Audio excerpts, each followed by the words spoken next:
నమస్తే తెలుగు ప్రజల గుండె చప్పుడు మన తెలుగు టీవీ స్పెయిన్ న్యూస్ కి స్వాగతం। కడప జిల్లా కలసపాడు మండలానికి సంబంధించి ఆంధ్రప్రదేశ్ ముఖ్యమంత్రి వర్యులు వైఎస్ జగన్మోహన్ రెడ్డి ప్రతిష్టాత్మకంగా చేపట్టిన వైఎస్ఆర్ ఆసరా 4వ విడత కార్యక్రమానికి ముఖ్య అతిథులుగా ఎమ్మెల్సీ డీసీ గోవిందరెడ్డి, బద్వేలు శాసనసభ్యులు ఎమ్మెల్యే డాక్టర్ సుధా, రాష్ట్ర యూత్ అధ్యక్షులు ఆదిత్యారెడ్డి పాల్గొని పొదుపు మహిళల అక్కా చెల్లెమ్మలకు చెక్కులు పంపిణీ చేశారు। అనంతరం జ్యోతి ప్రజ్వలన చేసి ముఖ్యమంత్రి జగన్మోహన్ రెడ్డి చిత్రపటానికి పాలాభిషేకం చేశారు। నాడు చంద్రబాబుకి నేడు జగనన్నకి మధ్య తేడా గమనించాలని చెబుతూ రానున్న ఎన్నికల్లో మహిళలు అందరూ ముఖ్యమంత్రి వైఎస్ జగన్మోహన్ రెడ్డికి అండగా నిలిచి మరోసారి ముఖ్యమంత్రిగా గెలిపించుకోవాలని పిలుపునిచ్చారు। గాడివాలా యాప్ ద్వారా అన్నమయ్య జిల్లా సుండుపల్లి మండలంలో నిరుద్యోగులకు ఉద్యోగ అవకాశాలు వస్తాయని ప్రతి ఒక్కరూ గాడివాలా యాప్ను సద్వినియోగం చేసుకోవాలని సుండుపల్లి వైఎస్ఆర్సీపీ నాయకుడు అజయ్ రెడ్డి, గాడివాలా యాప్ మేనేజర్ సురేష్ తెలిపారు। ఈ సందర్భంగా సుండుపల్లి మండలంలో గాడివాలా యాప్ను వైఎస్ఆర్సీపీ నాయకుడు అజయ్ రెడ్డి, సురేష్లు కలిసి ప్రారంభించారు। ఈ సందర్భంగా వారు మాట్లాడుతూ సుండుపల్లి మండలంలో గాడివాలా యాప్ను ఏర్పాటు చేయడం చాలా సంతోషంగా ఉందన్నారు। గాడివాలా యాప్ వినియోగించే వారికి ఎటువంటి అదనపు భారం వేయడం లేదని, ఈ రోజు గాడివాలా యాప్ను లాగిన్ చేస్తారో ఆ రోజు మాత్రమే ఛార్జ్ వేయడం జరుగుతుందని అన్నారు। ప్రతి ఒక్కరు కూడా ఈ గాడివాలా యాప్ను సద్వినియోగం చేసుకోవాలని వారు అన్నారు। నంది అవార్డుల స్థానంలో గద్దర్ అవార్డును తీసుకురావడాన్ని తెలంగాణ విద్యార్థి ఉద్యమకారుల వేదిక స్వాగతిస్తోందని రాష్ట్ర చైర్మన్ కంచర్ల బద్రి అన్నారు। హైదరాబాద్ ఉస్మానియా యూనివర్సిటీలో ఆర్ట్స్ కళాశాల వద్ద తెలంగాణ విద్యార్థి ఉద్యమకారులు సమావేశమయ్యారు। ఈ సందర్భంగా వారు మాట్లాడుతూ సీఎం రేవంత్ రెడ్డి నిర్ణయాన్ని స్వాగతిస్తూ రేవంత్ రెడ్డి కృతజ్ఞతలు తెలిపారు। కులమతాలకు అతీతంగా ఒక దళితుడు అంటరానివాడు అని వెలియబడ్డ గద్దర్ పేరు మీద అవార్డును ప్రకటించడం గొప్ప విషయమని అన్నారు। రేవంత్ రెడ్డి తీసుకున్న నిర్ణయం ఒక చారిత్రాత్మకమైందన్నారు।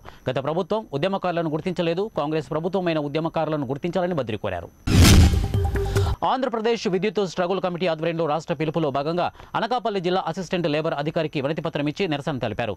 రాష్ట్ర వ్యాప్తంగా విద్యుత్ శాఖలో కాంట్రాక్ట్, అవుట్సోర్సింగ్, పీస్ రేట్ల పేరుతో శ్రమ దోపిడీకి గురవుతున్నారని, రాష్ట్ర ముఖ్యమంత్రి వైఎస్ జగన్మోహన్ రెడ్డి అధికారంలోకి రాగానే అందరినీ పర్మనెంట్ చేస్తామని హామీ ఇచ్చారని, తెలంగాణ రాష్ట్రంలో విద్యుత్ శాఖలో పనిచేస్తున్న కాంట్రాక్టు, అవుట్సోర్సింగ్ కార్మికులందరినీ విద్యుత్ సంస్థలో విలీనం చేశారని, అటువంటిది మన రాష్ట్రంలో కనీసం వీరిని పర్మనెంట్ చేయలేదని, పర్మనెంట్ కార్మికులకు డిఏ, పీఆర్సీ బకాయిలు కూడా చెల్లించడం లేదని, మొదటి తారీఖు కూడా జీతం పడక పర్మనెంట్ కార్మికుల ఇబ్బంది పడుతున్నారని, సుప్రీంకోర్టు సమాన పనికి సమాన వేతనం ఇవ్వాలని తీర్పు ఇచ్చిందని, ఈ తీర్పును ఎక్కడా కూడా అమలు చేయడం లేదని, కాంట్రాక్టు కార్మికులు పర్మనెంట్ కార్మికులతో సమానంగా పనిచేస్తున్నారని, అటువంటిది ఉద్యోగ భద్రత లేక ప్రమాదాల సమయంలో మరణించిన వారి కుటుంబాలకు అన్యాయం అవుతున్నారని, సచివాలయం పరిధిలో పనిచేస్తున్న గ్రేడ్ 3 లైన్మెన్లు విద్యుత్ శాఖ నుండి జీతాలు తీసుకుంటున్నారని, వీరికి ప్రమోషన్లకు మాత్రం నోచుకోకుండా ఉన్నారని, జీతాలు విద్యుత్ సంస్థ చెల్లిస్తుంటే సచివాలయంలో వీరి పని చేయిస్తూ ప్రమోషన్ లేకుండా చేస్తోందని, విద్యుత్ శాఖలో ఖాళీలు భర్తీ చేయకపోవడంతో ఉన్న వారిపై పనిభారం విపరీతంగా పెరిగిపోయింది। ఇక ఖాళీలు భర్తీ చేయాలని తదితర డిమాండ్లతో రాష్ట్ర వ్యాప్తంగా ఏర్పడిన స్ట్రగుల్ కమిటీ ఇచ్చిన పిలుపులో భాగంగా నిరసన తెలియజేశారు। ఎన్నికల సమయం ఆసన్నం కావడంతో జనసేన పార్టీ దూకుడు పెంచింది। జిల్లాల వారీగా ఏపీలో కార్యకర్తలతో కలిసి క్యాడర్ ఆత్మీయ సమావేశాలు నిర్వహిస్తోంది।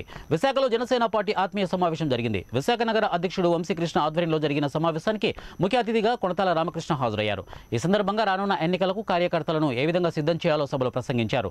అనంతరం ఆయన మాట్లాడుతూ ఎన్నికలు సమీపిస్తుండటంతో పార్టీ కార్యకర్తలను ఎన్నికలకు సిద్ధం చేస్తున్నామని అన్నారు। నియోజకవర్గాల వారీగా పార్టీని బలోపేతం చేయడంతో పాటు కార్యకర్తల్లో ఎన్నికల పట్ల అవగాహన పెంపొందించడం, అలాగే క్రియాశీలక ముందుకు వెళ్లేందుకు, అలాగే అధినేత పవన్ కళ్యాణ్ ఆశయాలకు అనుగుణంగా పార్టీ లక్ష్యం నెరవేరేలాగా టీడీపీ, జనసేన పొత్తుతో కలిసి ముందుకు వెళ్లేందుకు కలిసికట్టుగా రానున్న ఎన్నికల్లో గెలుపు కోసం ఆత్మీయ సమావేశాలు నిర్వహిస్తున్నామని చెప్పారు। ప్రకాశం జిల్లా అద్దంకి పట్టణంలోని వైఎస్ఆర్ కాంగ్రెస్ పార్టీ నందు నియోజకవర్గ పాస్టర్స్తో ఆత్మీయ సమావేశం ఘనంగా నిర్వహించారు। ఈ సమావేశంలో కూడి వచ్చిన నియోజకవర్గ పాస్టర్స్ కమిటీ సభ్యులు అద్దంకి వైసీపీ ఇన్ఛార్జికి పలు విజ్ఞప్తులు చేశారు। చర్చీలకు కరెంటు బిల్లు కట్టలేకుండా ఉన్నామని, అద్దంకి టౌన్లో బరియల్ గ్రౌండ్ కావాలని, అద్దంకి 5 మండలాల్లో నివసిస్తున్న పాస్టర్స్ కాలనీ ఏర్పాటు చేయాలని, వివాహాల ఫంక్షన్లు నిర్వహించుకోలేనందుకు తగు విధంగా స్థలం కేటాయించి అన్ని మండలాల్లో ఫంక్షన్ హాల్స్ ఏర్పాటు చేయాలని పలు విజ్ఞప్తులు అనిమిరెడ్డి ముందు ఉంచారు। దీనికి సమాధానంగా అనిమిరెడ్డి మాట్లాడుతూ సాధ్యమైనంత త్వరగా అధికారులతో మాట్లాడి సమస్యను పరిష్కరించాలని హామీ ఇచ్చారు। ఈ హామీలపై పాస్టర్స్ కమిటీ సభ్యులు సంతృప్తి చెందారు। అద్దంకి నియోజకవర్గం ప్రజలు నన్ను తన సొంత బిడ్డగా, ఒక అన్నగా, తమ్ముడిగా ఆదరిస్తూ ఎంతో అభ్యాయంగా ప్రకటిస్తూ అందరూ ఎదురు వచ్చి స్వాగతం పలుకుతూ నన్ను మరింత ఉత్సాహంగా పరుస్తున్నారని, అద్దంకి నియోజకవర్గ ప్రజలు నన్ను ఇంతగా ఆదరిస్తున్నారని ఊహించలేదని, మీ ప్రేమ అనురాగాలకు నేను ఎప్పుడు రుణపడి ఉంటామని తెలియజేశారు। శ్రీరాముల వారి కోటి తలంబ్రాలు కార్యక్రమంలో మహిళలు అధిక సంఖ్యలో పాల్గొన్నారు। గురువారం బాపట్ల జిల్లా పర్చూరులోని రామాలయంలో ఈ కార్యక్రమాన్ని భక్తి శ్రద్ధలతో నిర్వహించారు। తెలంగాణ రాష్ట్రంలోని భూపాలపల్లి జిల్లా గణపురం మండలం చేల్పూరు గ్రామానికి చెందిన రామదాసు, తిరుపతమ్మ దంపతులు రసాయన ఎరువులను వినియోగించకుండా పండించిన ధాన్యాన్ని ప్రతి సంవత్సరం శ్రీరామనవమి రోజున భద్రాచలంలో జరిగే స్వామివారి కళ్యాణానికి తలంబ్రాలుగా ఉపయోగిస్తారు। ఆ ధాన్యాన్ని తెలుగు రాష్ట్రాల్లోని ఇతర ప్రాంతాలకు పంపించి మహిళా భక్తుల చేత గోళ్లతో ఒలిపిస్తారు। ఈ క్రమంలో అక్కడి నుండి పర్చూరు రామాలయానికి బుధవారం 140 చిన్న ధాన్యపు ప్యాకెట్లు చేరుకున్నాయి. రామాలయంలో వీటిని ఒలిచే కార్యక్రమంలో ఎక్కువ సంఖ్యలో మహిళలు పాల్గొన్నారు. జై శ్రీరామ్ నామస్మరణతో ధాన్యాన్ని ఒలిచి అక్షింతలను తయారు చేసినట్లు రామభక్తుడు కఠారి సత్యనారాయణ తెలిపారు. ఈ కార్యక్రమంలో కోసన వెంకటేశ్వర్లు, తులసి నాగమణి తదితరులు పాల్గొన్నారు.